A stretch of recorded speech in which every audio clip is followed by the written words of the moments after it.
So you join me today in a Mk5 Golf GTI.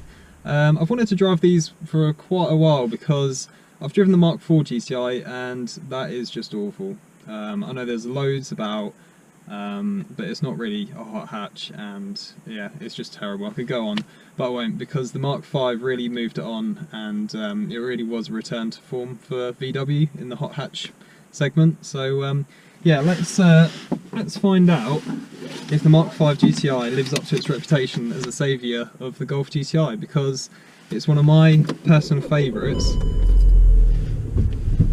and yeah, on paper at least it should be quite a laugh. So yeah, let's find out.